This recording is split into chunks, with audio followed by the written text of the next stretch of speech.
Rasulillah sallallahu alaihi wasallam.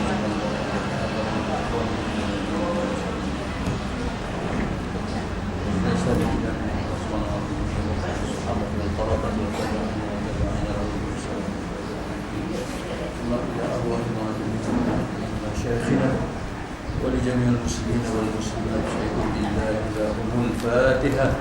أعوذ بالله من الشيطان الرجيم. بسم الله الرحمن الرحيم. الحمد لله رب العالمين. إياك نعبد وإياك نستعين. اهدنا الصراط المستقيم صراط الذين أنعمت عليهم غير المغضوب عليهم ولا الضالين. الحمد لله الذي هدانا لهذا وما كنا لنهتدي لولا أن هدانا الله. رب اشرح لي صدري ويسر لي أمري واحلل عقدة من لساني يفقهوا قولي. سبحانك لا علم لنا إلا ما علمتنا إنك أنت العليم الحكيم. Yang saya hormati, saya Zaki, seterusnya sidang hadirin hadirat, tuan-tuan perempuan yang dirahmati Allah sekalian. Pertama, syukur kita pada Allah Subhanahu wa taala kerana masih memberi keizinan kepada kita sama-sama berada di majlis ilmu pada pagi ini, di hari yang mulia, di bulan yang mulia ini. Mudah-mudahan Allah memberi ganjaran berlipat ganda kepada kita di dalam kita meneruskan amal ibadah kita, khasnya di bulan Ramadan yang berkati Allah Subhanahu wa taala.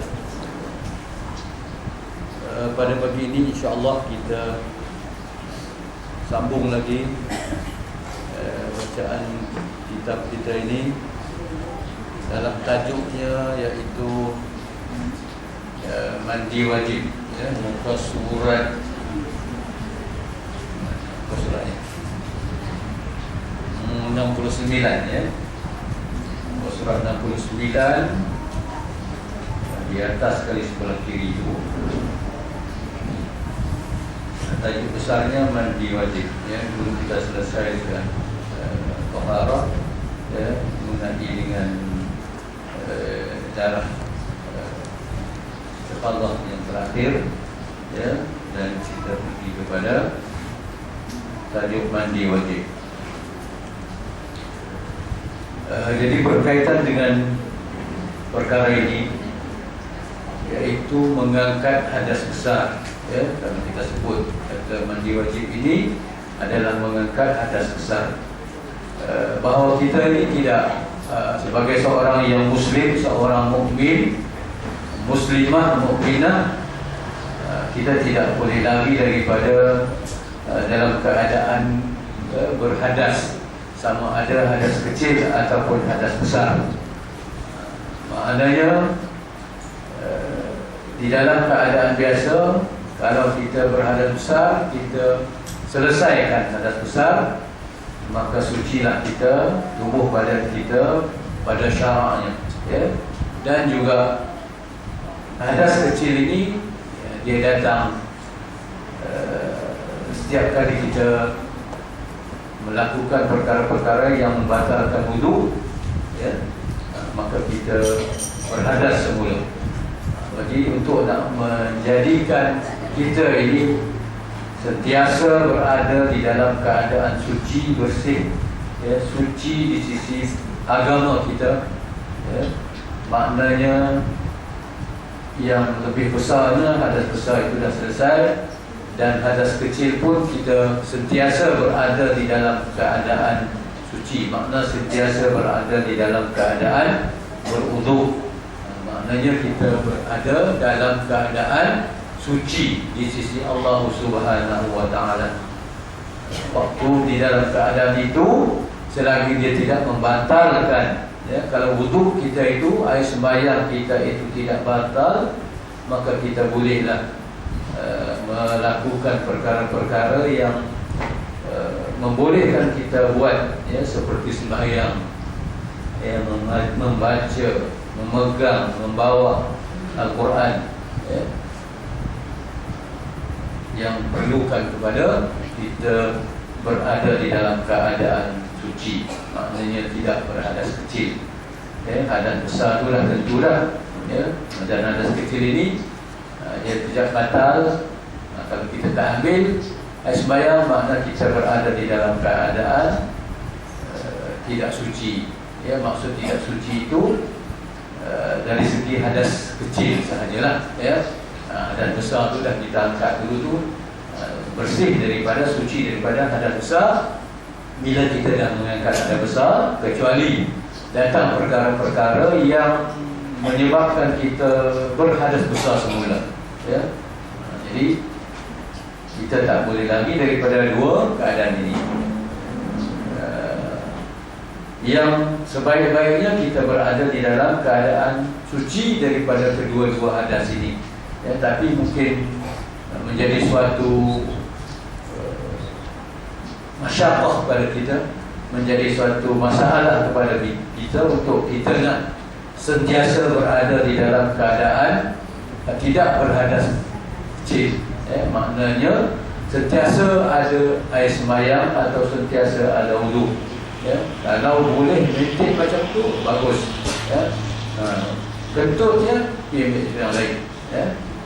Kalau wajib tu baguslah. Makna badan sentiasa, tubuh badan kita sentiasa berada dalam keadaan suci. Tapi mungkin jadi masyarakat, jadi masalah pada kita. Tapi sekadar yang ada pada kita adalah kita wajib berada di dalam keadaan suci daripada hadas besar. Hadas kecil ni bila batal, nak tunggu nak sembahyang, kita pun ambillah air sembahyang untuk menyelesaikan hadas kecil. Ataupun nak baca Quran, kita pun pergilah ambil air sembahyang untuk kita membaca Quran. Selesai baca Quran, kadang-kadang dia habislah, terbatallah wudu itu dengan perkara-perkara yang boleh membatalkan dia, dengan beberapa perkara yang kita sentiasa lakukan di sepanjang hari. Banyaklah, buang air kecil, buang air besar, tersentuh suami, isteri, tertidur. Maknanya benda-benda yang perlu kita angkat semula, seandainya berlaku perkara-perkara tersebut. Sekarang kita membicarakan tentang mandi wajib. Ini maknanya mengangkat hadas besar, bukan hadas kecil. Hadas kecil itu maknanya yang kita bicara lagi. Yang dulu ni, sebelum ni kita hanya membicarakan istijab. Sebelum kita nak mengambil hadas kecil, kita sudah beristijab dulu. Sekarang kita pergi kepada hadas besar.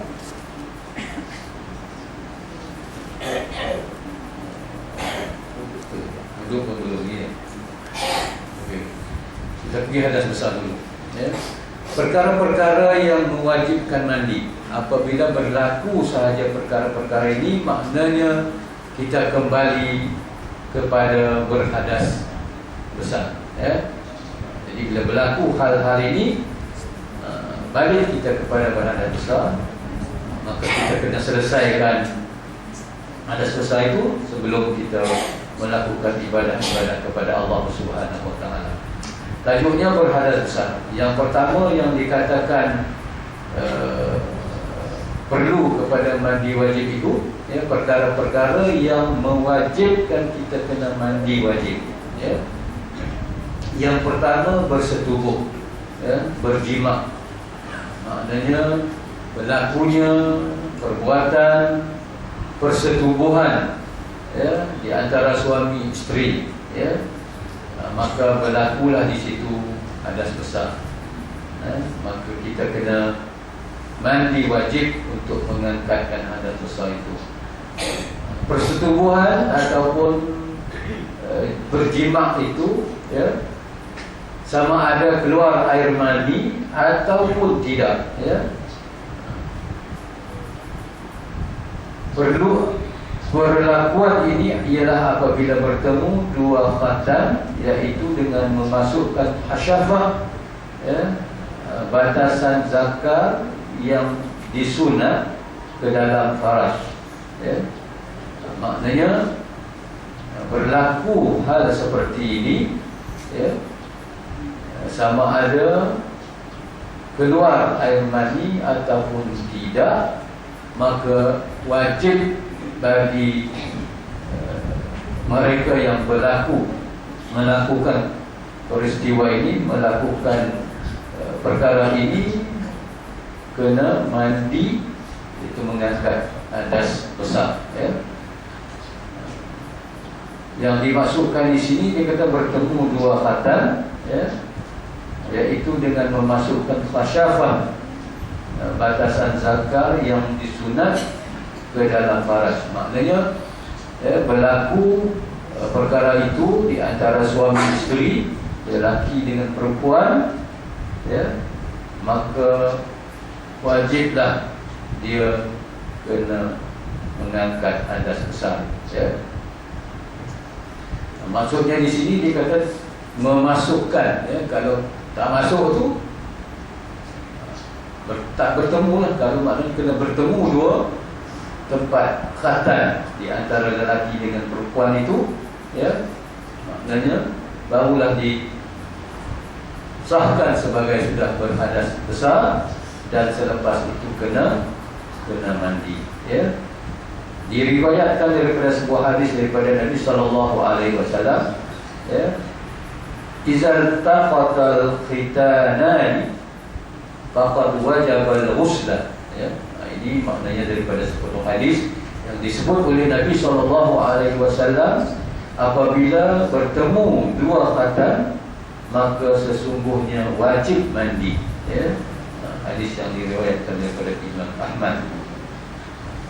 Jadi kena faham, ya, bahawa perkara-perkara ini di kalangan suami isteri perlulah ambil perhatian ini, ya.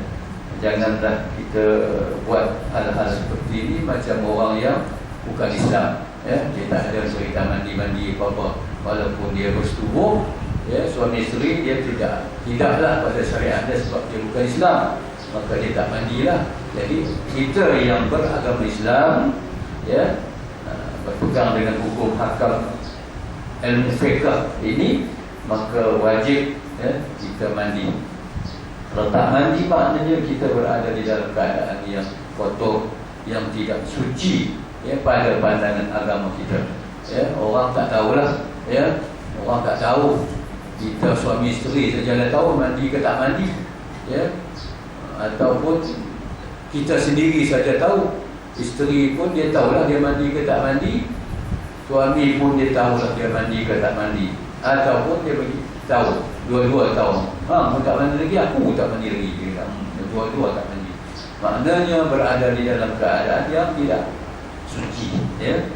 Maknanya kena bersihkan diri kita, sucikan diri kita. Itulah dia dengan mengangkat hadas ataupun dikatakan mandi wajib, ya.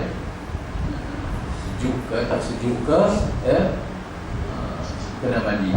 Ada duduk di negeri yang sejuk, ya, kerana pula hari itu tak ada api, ya. Nanti pagi api tak ada, musim sejuk, ya Allah, nak mandi buka air pipe macam mandi dengan air ais, ya.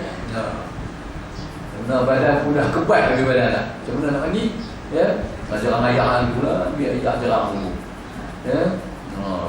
Maknanya kena mandi. Buat mana pun sejuk pun mandilah, ya. Nak sembahyang subuh, nak sembahyang subuh macam mana kau tak mandi, ya. Maknanya dalam apa hal pun keadaan itu kenalah mandi, ya.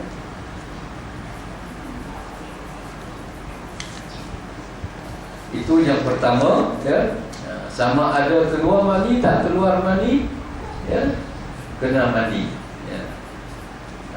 Berlaku saja perbuatan jima itu, ya, persetubuhan itu, maknanya kenalah kita mengangkat hadas, ya. Dan dikata pula tak keluar mani pun, kalau ni tak payah mandi, maknanya bukan nak tunggu sampai keluar mani, tak keluar mani, ya, berlaku saja, bertemu saja, hadat sulit di antara lelaki dengan perempuan itu, ya, maka kena Mandi wajib. Itu yang pertama, ya. Yang keduanya, keluar mani, ya, secara sengaja ataupun tidak. Dalam hal ini, ya, kalau kata bermimpi, ya,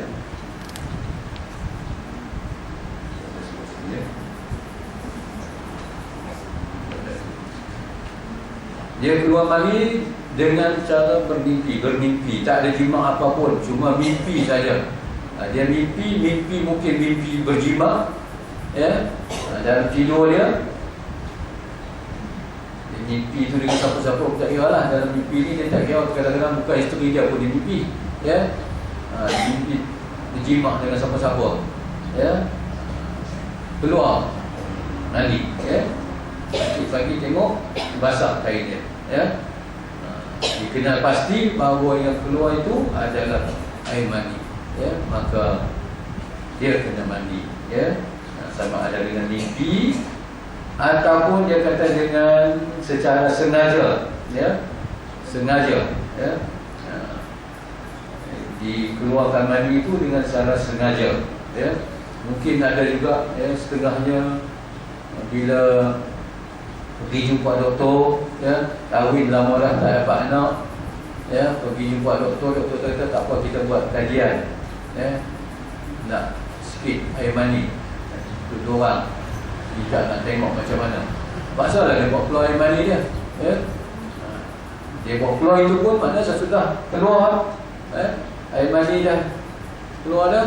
Kakak hospital tu diminta paksa bagi juga. Lepas tu balik bagi mandi lah, ya, balik kena mandi lah, dah keluar tadi dah, ya, dah keluar air mani.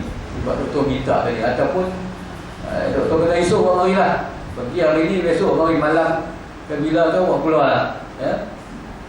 Jadi bila dia buat keluar, walaupun dia tak berjimat dengan isteri dia, ya, maka dia kena juga mandi, ya.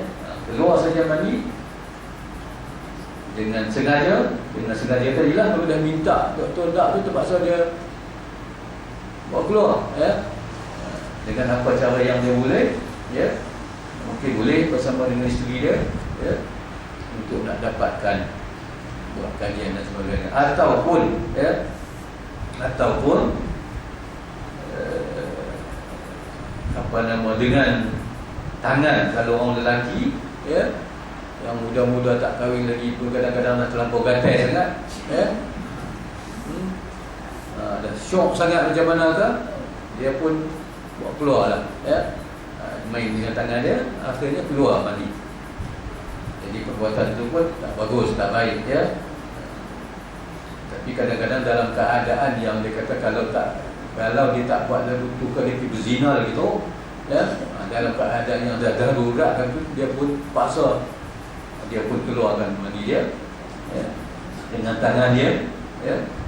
Maka juga dia lepas tu kena mandilah, ya, mandilah. Walaupun buat satu perkara yang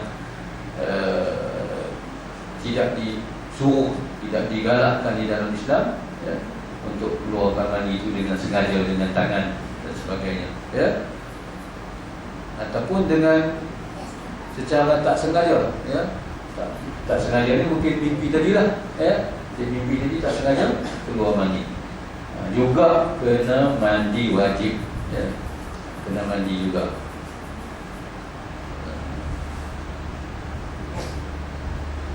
Yang ketiganya kerana mati, ya. Mati ni,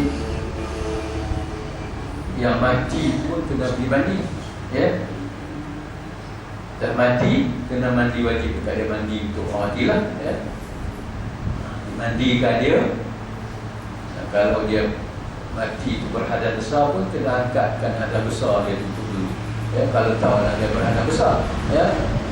Kalau tahu hadas besar, kata dia isteri dia, ya. Mana ada nak tahu lepas-lepas bersetubuh dengan isteri mati, tak ada mandi lagi. Suami isteri dia kata orang ni mati, dia tak ada mandi lagi, subuh tadi tak mandi lagi. Kena angkatkan hadas besar pada yang mati ni dulu, ya. Ataupun dia terus mandi untuk mandi orang mati lah, ya. mandi untuk kita mandikan dia sebagai mengangkat hadas pada dia, mandi wajib pada dia, memandikan orang mati. Ya.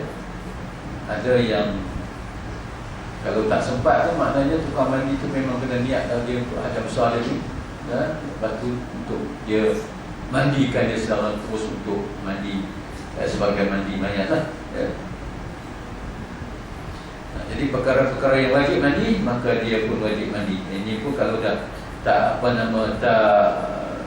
tak ada subuh apa-apa pun, dia berkeadaan biasa pun, maknanya orang mati ni wajib dimandikan.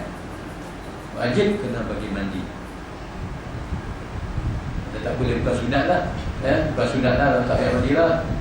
Maknanya mandi untuk si mati ni adalah satu kewajiban. Orang hidup lah kena bagi mandi kat dia, ya? Sebagai orang Islam, mati kena bagi mandi, ya? Lagi yang kena mandi wajib tadi adalah haid untuk orang perempuan, ya, apabila datang bulan, dah selesai, dah kering dah, maka wajib mandi, ya. Jangan merasa tak ada apa-apa, habis-habislah. Kalau yang tak ada agama, yang bukan beragama Islam, mungkin dia tak ada mandi apa-apa, ya. Kering-kering tu kering biasa je lah, ya. Dia mandi macam biasa lah, ya. Tak ada niat apa-apa mandi, ya. Jadi kita orang Islam kena mandi wajib. Semua nak kena ada niat ni, ya. Bukan mandi durut itu aja, ya. Dan seterusnya nifas, darah yang mengiringi selepas bersalin. Apabila datang nifas juga, apabila dah kering, selesai dah, ya, cukup tempohnya, dah tak ada darah lagi dah, maka kena mandi, mengangkat hadas besar. Dan juga yang keenamnya adalah bersalin apabila melahirkan anak, ya. Bagi orang perempuan maka wajiblah dia mandi, ya.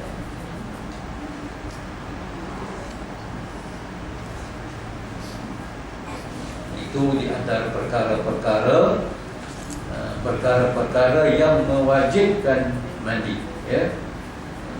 Bersetubuh, keluar air mani, sengaja ke tak sengaja ke, keluar saja, wajib mandi, mati, haid, nifas dan bersalin, ya.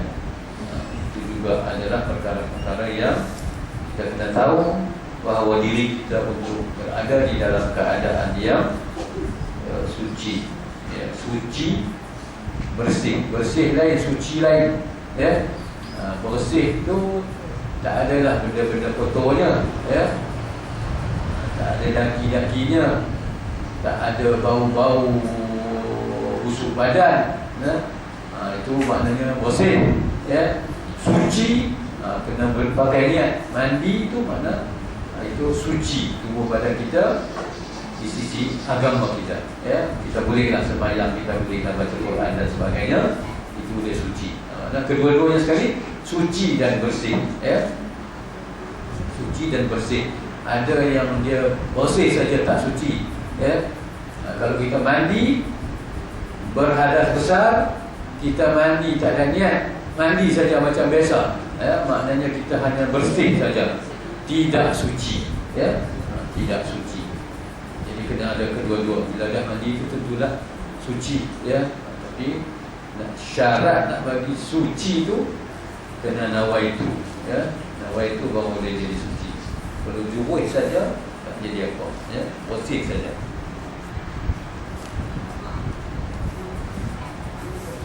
Baik. Rukun mandi wajib, ya. Muka surat 70 itu yang sebelah, ya. Tadi dia hanya menceritakan perkara-perkara yang menyebabkan kita kena mandi wajib. Baik, yang sebelah ini rukun mandi wajib, ya. Yang pertamanya niat untuk mengangkat hadas besar, ya. Ini yang kadang-kadang misalnya budak-budak biasanya anak-anak kita dia tak pasti mandi, niat mandi wajib, dia mandi je, ya. Tahu pula kata mandi kena mandi, dia pun mandi lah, ya. Tak pasang niat pun mandi je, ya. tak ada rukun dia, tak sah lah dia mandi, ya. Tak sah mandi, tak terangkat lah hadas besar tu.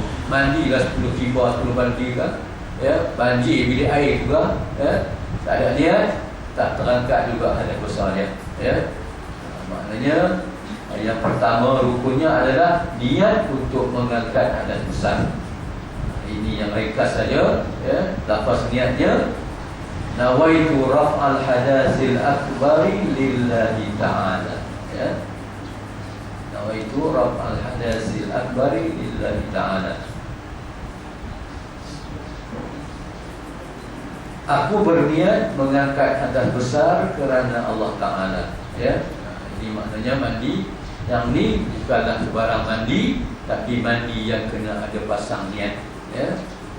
Sebab nak mengangkat hadas besar, ya, menyucikan diri itu badan kita untuk kita melakukan ibadah kepada Allah ataupun tak melakukan ibadah, ya.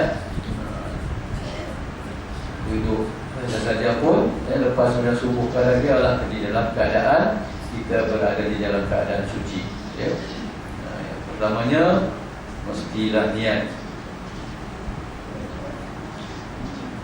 Di sini maknanya niat ini apabila kita mula menyiram, tubuh badan kita, ya. Kena saja air, air yang pertama turun menyiram badan kita itu, maka kita kena niatlah ketika itu, ya. Kita pun ambil air, lurus saja kena tu, kita pun niatlah dalam hati, ya, sahaja aku mengangkat hadas besar kerana Allah Ta'ala. Kalau payah nak baca nawaitu, tu fikir tu lagi bawa kertas pula tu nak baca tu nawaitu basah habis semua, ya. Dia kira Arab juga nak baca juga Arab tu, ya. Jadi kalau dah jadi susah, baca saja yang dalam Melayu, dalam bahasa Melayu, niatnya dalam hati, ya, bukan kat mulut, ya. Nawaitu raf'al hadasil akbar lillahi ta'ala. Kalau nak niat yang tu pun tak apa, dah baca dalam hati, nawaitu raf'al hadasil akbar lillahi ta'ala. Tak payah bahasa Melayu lah, tapi dalam hati bacanya nawaitu raf'al hadasil akbar lillahi ta'ala. Kalau tak ada baca yang Arab ni, bacalah bahasa Melayu tu dalam hati, sahaja aku mengangkat hadas besar kerana Allah Ta'ala, ya. Turunlah badan kita, ya. Waktu itu kita kena pasang niat. Di bawah ni dia sebut berniat hendaklah dimulakan semasa air sampai ke salah satu anggota badan kita, ya. Mana-mana kena tubuh badan kita, maka niatlah, ya, kita mengangkat hadas. Yang cantiknya, ya, jurusnya biarlah sebelah kanan dulu, ya, sebelah kanan dulu. Lepas tu tak apalah, nak naik ke kepala ke, nak ke bawah ke, pun tak apa, ya. Itu yang mandi pakai jurun, ya. Mandi pakai jurun, ambil air dalam cebok dia, ya, raw, kena basah badan kita, pasang dia niat. Masa nak tuang tu, dah kenal tu, kita pun boleh niat dah, ya. Ataupun sekarang ni tak ada lagi dah pakai jebok tu, rumah pakai shower, ya. Duduk bawah tu, buka aja, serap dia siram dia tu, kita niatlah, ya, kita mengangkat hadas besar. Itu yang mudah lagi, ya. Mudah lagi pada yang menyiram, pada yang ambil cebok tu, kerau tu, ya. Itu pun kadang-kadang tak tentu juga, ya. Kita cedok tu kolah, kita duduk mandi tu besar mana. Kalau air tu dalam timba, ya, pakai tu jurus tu, tak dia habis timba pula umur dia mandi lagi. Sampai sudah 10 timba tak ada lagi, ya. Pasal air tu dah jadi air musta'mal, merecik masuk dalam timba tu, habis tak boleh pakai dah, ya. Maknanya kalau dalam kolah kita pun, dalam rumah sekarang ni dia ada apa nama, takut air kecil tu, saya tak pasti tu ada tak ada dua kolah. Kalau ada dua kolah tak kolah, kalau tak ada dua kolah tak boleh ambil jauh daripada ambil tu, jurus dekat jauh tak kolah, ya. Jangan bagi dia merecik masuk balik dalam takungan tu, ya. Kalau dia merecik masuk dalam tu balik, makna air dalam tu dah tak boleh dah, ya. Jadi yang tu kena jaga, jangan kita tu bro, ya, tengok orang mandi, macam timbul air je. Cebok tu tak mungkin itu habis semua habis, ya. Yang itu maknanya tak salah sebab air kita dah jadi air yang mustahmal. Mandi kita tak rata lagi, baru cebok bubuk kecil dah, ya. Maknanya belum lagi selesai badan kita ni kena air semua lagi. Air hak mercik itu sudah masuk balik dalam takungan itu, maka air menjadi mustahmal. Jadi kalau yang pakai shower, itu senang. Ataupun dia pakai getah ke, bagi jauh sikit, maka kita boleh simbah kancil ya. Kalau kolah tu ada air tu ada 2 kolah, apa, terjun je lah, nyelam dalam tu. Air hujan tak apa, tunggu jadi bagi basah semua badan. Rata air tu duduk tengah hujan tu, rata badan tu semua kena air, okey selesai. Ya. Itu tak jauh lah, itu Allah Ta'ala dulu jauh. Ya, kita tak jauh dia tu. Atau terjun sungai. Ya. Masa bila nak niat polong. Ya. Kalau dulu yang duduk di bentang tu, ya, dia tepi dengan tali air. Tempat mandi dia tali air tu lah, ya. Nak angkat ada besar, maka turun je lah, ya. Bismillahirrahmanirrahim. Ya, nawaitu rahman hadasil akbar. Belum masuk tu, ya. Itu gelap, senang tu. Kocok naik, habis. Ya. Selesai berarti ada terjun dalam tali air. Itu lebih senang, ya. Tapi duduk dalam tu kena gosok jugalah, ya. Ratakan tempat-tempat yang mesti kena sampai, ya, sampai air, kena tunjuk ke bawah semua, duduk dalam air tu, lepas tu naiklah, garanti lah tu habis semua lah, ya. Itu yang kita sebut, itu tak kira lah pukulan tu tak berapa bola, tak tahu lah, kalau dah terjun dalam sungai, dalam laut, tak kira terjun dalam laut, duduk apa nama, berkelah kat tepi pantai kan, ya. Duduk kelah tepi pantai dulu berbulan madu, ya, kahwin duduk berbulan madu, pergi tepi pantai, ya, apa-apa hal pun jima dekat situ, duduk dalam bilik lah kan, tepi pantai tu. Ya, duduk dalam bilik hotel tu, sele-sele tepi pantai tu, jima lah kat dalam bilik tu, setubuh kat dalam bilik tu, tak lagi patun dalam laut tu mandi, ya. Selesai. Asalnya turun mandi air laut. Ya, boleh juga air laut. Ya, di antara air yang boleh kita bersuci, ya, terjun laut. Niat kan. Tapi tadilah ratakan semua badan itu dengan air. Mana sampai air kepada anggota-anggota tubuh badan kita. Ya. Baik. Yang pertama niatnya tadi.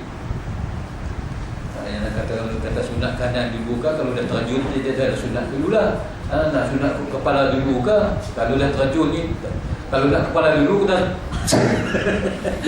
stun, kena turun. Ini turun kaki dulu, ya. Turun dia kalau tempat mandi tu ada tangga dia, ya. Kita turun tu dia kaki dulu. Tak apalah kaki dulu, tak apalah. Dah terjun dalam sungai, ya. Tak boleh nak buat turun lagi lah. Nak turun kanan dulu, boleh lah turun kaki kanan dulu suar, suar kaki kanan dulu turun, ambil sunat kanan dulu, ya. Kalau dalam bilik air boleh lah kita atur.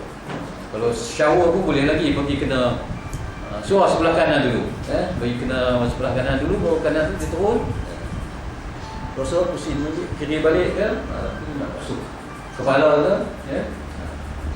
Teruskan sampai habislah.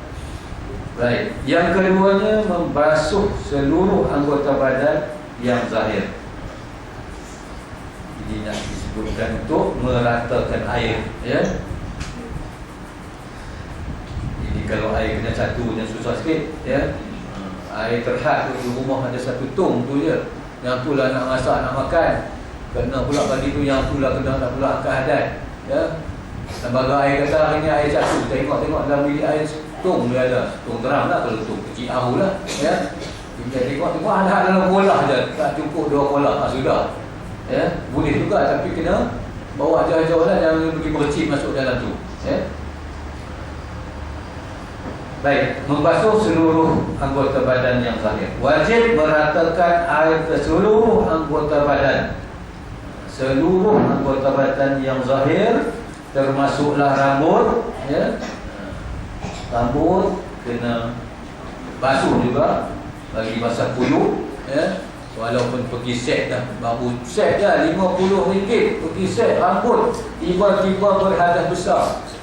Mandi yang kena bagi basah, habis rokai pula, nak pergi buat pula RM50 pula. Macam mana? Tak usah basuh kepala, mandi tu sekerat je. Lepas tu tayamum. Ganti kepala nak basah tadi. Boleh tak? Tak ada pasal-pasal pada tayamum apa jurun lah juga. Bila buat set apa ke tak set ke rambut, jurun lah bagi basah juga. Rambut pun kena jurun, termasuk rambut. Bulu-bulu yang terdapat di anggota apa juga bulu yang ada, semua kena bagi basah sampai air kepada anggota, kepada rambut dan bulu-bulu yang ada, bulu ketiak ke, bulu kaki ke, bulu apa, bulu telinga ke, bulu hidung. Bulu hidung lah, cengur keluar lah.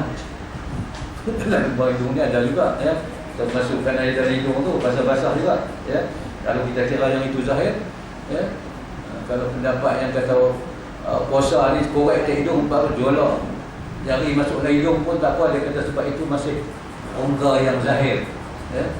Itu pun makna kalau bulu hidung dalam tu kena basah juga lah bulu hidung tu pun. Itu macam orang kita kumuh, kita sedut air untuk nak basuh hidung tu, basah lah. Pukul sikit tu dia basah lah bulu hidung tu. Walaupun dia duduk begitu memang tak basah lah, kalau mandi duduk begitu dia tak basah. Nak bagi basah juga, tonyok-tonyok sikit, ambil air tu, tonyok-tonyok kat hidung tu, dia basah lah.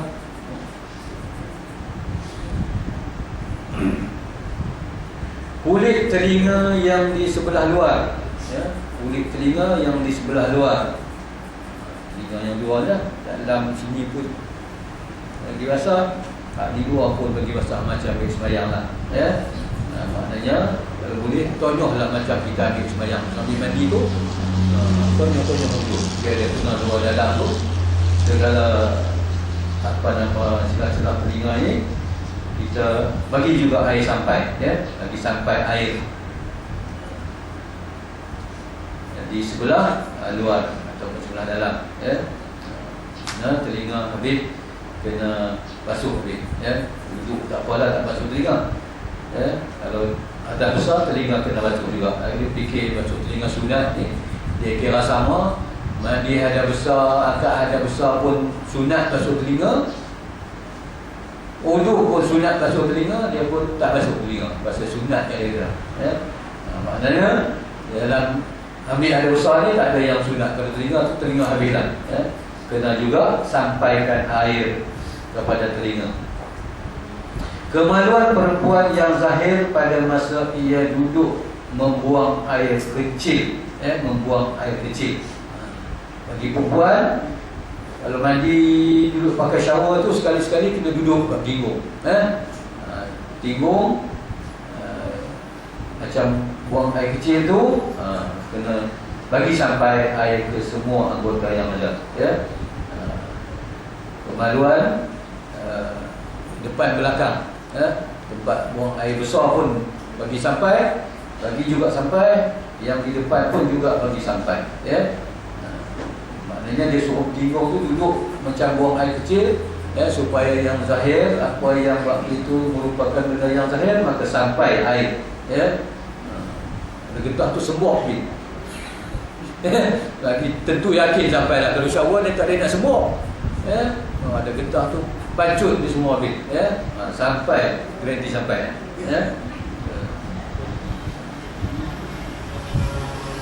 kemudian dan kemaluan lelaki dan perempuan yang sebelah belakang dan yang zahir, yang sebelah belakang dan yang zahir.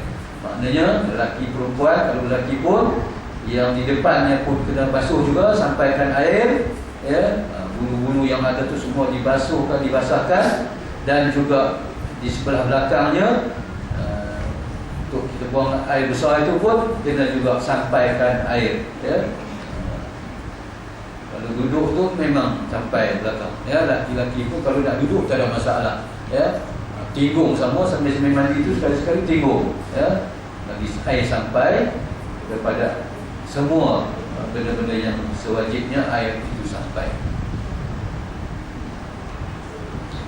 Yang zahir semasa membuang air besar. Baik. Rambut yang terikat hendaklah diuraikan. Itu jadilah kalau dah set tadi pun kena buka balik, basuhkan semua biarlah dia semua ni basah, ya. Apabila air tidak kena pada salah satu daripada anggota badan, maka mandi itu masih belum dianggap sempurna dan sah. Tak kena apa juga di antara semua badan kita ni, maka itu dikira tidak sah, ya. Satu lagi pusat, ya. Pusat pun kena korek pusat tu. Ada sekarang ni kalau dah buruk buncit dia pusat dia ke dalam, ya. Mandi tu kadang-kadang tak dijolok sikit pusat tu, dia korek-korek sikit pusat tu tak sampai air, ya.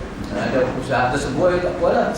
Kalau pusat ke dalam tu kena korek, ya, korek juga bagi dia sampai air basah itu. Baik. Kemudian dalam hal ini adalah perkara-perkara yang mungkin, ya, yang mungkin menjadi masalah pada kita, ya.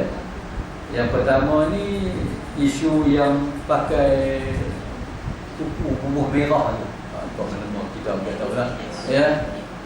Merah je kuku tu. Itu pun kalau mandi, kalau yang itu tak telus air, ya.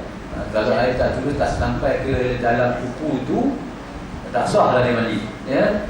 Pakai kuku merah mandi hada besar, tak sah mandi dia, ya. Dia kena buang lah, kikihlah balik, buang yang merah dia tu, biarlah tinggal kuku dia, ya.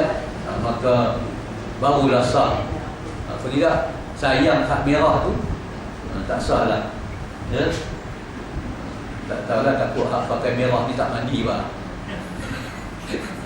Ya, dengar dia pakai merah bukan dia kisah pasal mandi, ya. Kuku pun merah, dia tengok Allah, ya. Tengok pun semacam dia tak mandi ke tidak ke, ya. Tapi ya, rambut dye, rambut itu pun kalau dye yang kita bubuh tu, ya, rambut dah putih dah, tapi nak bagi hitam juga lagi, tak mengaku tu. Tak mengaku. Ya, nak bagi juga nak buat hitam bubuh dye. Kalau dye tu tak telus air, ya, tak sah lah. Kena bagi telus air sampai ke rambut yang sebenar, ya. Kalau dia hanya berpalut setakat kena dekat dye itu saja, tak boleh juga, ya. Mestilah kena bagi sampai air, ya. Kemudian celah-celah kuku dan sebagainya. Ataupun orang-orang yang kerja buat mengecat rumah, ni pun satu hal juga, ya. Mengecat rumah, cat itu lekat dekat tangan, ya. Dekat tangan ke dekat badan. Aku tak pakai baju, ngecat habislah badan dia kena cat. Kalau dia pakai baju, tangan dia lah, ya, tangan. Itu pun nak mandi, buanglah dulu, tonyohlah habis minyak gas ke minyak apa ke, buang cat-cat tu dulu, ya. Barulah air sampai. Kalau tidak, ada perlu cat tu memang tak sampai air, dekat betul dekat kulit tu, ya. Sisi ikan dan sebagainya. Kalau hak hidup siang ikan, mana nak tahu siang ikan lekat, sisi ikan dia lekat, memang dia lekat tu, ya. Kadang-kadang tengok tak ni, tak sampai air, ya. Kalau tak tu kikih dia keluar, tak keluar dia. Orang yang mungkin potong getah pun satu juga, ya, potong getah, mengecik getah kat badan-badan mana-mana kan, kadang-kadang tak terasa pun, ya. Tapi kalau dia tak terasa, biasanya kalau getah ni kalau dia kena, kalau mandi, kalau dia kena air dijerak, dia jadi putih, ya. Dia naik putih tu mana dia dah masuk air lah tu, ya. Tu tak apalah, mana air dah sampai, ya. Tapi kalau dia tak putih lekat, tebal kat lagi, lekat, kita tengok, oh dia getah, itu tak boleh, ya. Maknanya sebelum mandi, pastikan badan kita, tangan-tangan kita tu yang ada getah-getah tu kena buang, ya. Buanglah getah-getah tu. Ataupun buat kerja apa, main gam, ya. Gam, kalau gam tepung ubi tak apa, tonyong dengan air dia keluar. Ni gam gajah.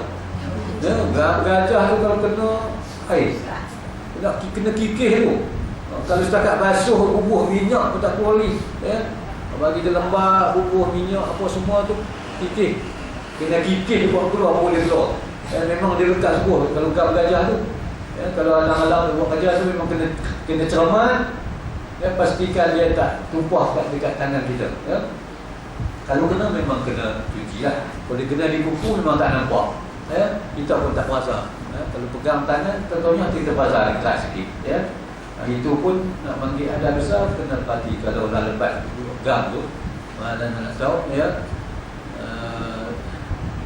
Bangkit pagi ya. Dia setubuh lepas bila subuh. Lepas tu tak mandi lagi lah. Bila saya ikut kita mandi tengah hari lagi lah. Tak mandi pergi buat kerja apa, pun main gam apa-apa, dia guna gam buat kerja. Lekat gam tu saya lagi dekat Johor dia pun nak mandi. Dia tak tengok gam-gam tu, mandi pakai habis lah. Tak jadilah mandi ya. Maknanya pastikan sebelum mandi ya, benda-benda yang menghalang daripada sampai air itu kita kena bersihkan dulu, cucikan dia supaya air itu boleh sampai kepada semua anggota badan kita ya. Itu yang mungkin biasa berlaku lah ya pada kita dalam kita buat perjalanan hari itu. Kalau keadaan kita kadang-kadang lengah-lengah untuk mandi dan buat kerja lain lagi, mainlah benda-benda lain yang perlu kita kena pastikan. Kemudian ini cerita isu saya pun tak pasti. Saya ada faham dulu pun memang kena kena basuh kalau dalam keadaan berhadas ya. Ada besar gunting rambut kan ya. Rambut tu masa hadas kita berhadas besar. Di tepi gunting rambut kita tu masa dia berhadas lah. Kalau mandi tadi pun dia kena bagi rata. Semua rambut tu kena basah. Maknanya yang terpotong tadi ya. Ataupun kuku, kerak kuku ya. Kuku tu tak ada dimandikan dia. Rambut tadi pun tak ada kita mandi kita ya. Masa kita berhadas tadi tertinggal rambut kuku ni tak dimandikan ya. Jadi saya dulu masih berpegang lah dengan basuh juga. Apa hal pun nak mandi, ambil rambut tu mandi dengan kita bawa pergi dibasuh juga, dia basah sekali. Lepas tu nak buang-buang lah ya. Kita tu lah gunting tu impun, cipan, nak mandi bawa mandi dengan kuku tu basuh sekali bagi kena ya. Air juga sebagai kita angkat hadas ya. Tapi ada juga pendapat ya yang mengatakan bahawa tak payah bagi mandi. Maknanya dia kata dalam keadaan berhadas tu pun boleh kita punya rambut, dan rambut tu tak payah basuh dah. Dia pilih dia kata tak mandi dengan kita ya. Tapi tak tahulah, saya masih keadaan dalam ragu-ragu ya. Tapi kalau yakin tak apalah. Jadi di dalam keadaan kalau kita rasa betul ke, tak ke, betul ke tak, kita ambil dah yang tidak yakin ya. Kalau kita yakin kata memang kena basuh, kita basuh lah. Kalau kita yakin dengan pandangan kata boleh, mungkin ramai ada pendapat mana-mana berdasarkan rujukan kitab mana-mana, dia kata boleh tak basuh tak apa. Orang berada di dalam keadaan haid, nifas pun boleh kerat rambut, kerat kuku apa, lepas tu tak mandi, tak bawa pun tak apa. Tak apa lah. Tapi tak tahulah, saya masih hendak juga bawa apa hal pun nak mandilah dengan dia sekali ya. Dan ada juga pendapat yang macam tu yang kata boleh tak masuk ya. Tapi kalau kita was-was, ambillah yang kita yakin ya. Yang lagi kita yakin, kalau kita yakin memang kita rasa tak rasa tak gabah, tinggal ni tak mandi ni ya. Tak basah dia ambil lagi mandi ya. Sekali kita basuh dia basah sama ya. Itu yang berlaku kadang-kadang, persoalan yang begitu ya.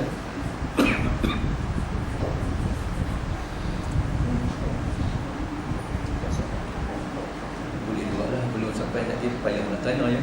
Okeylah, saya buka soalan lah.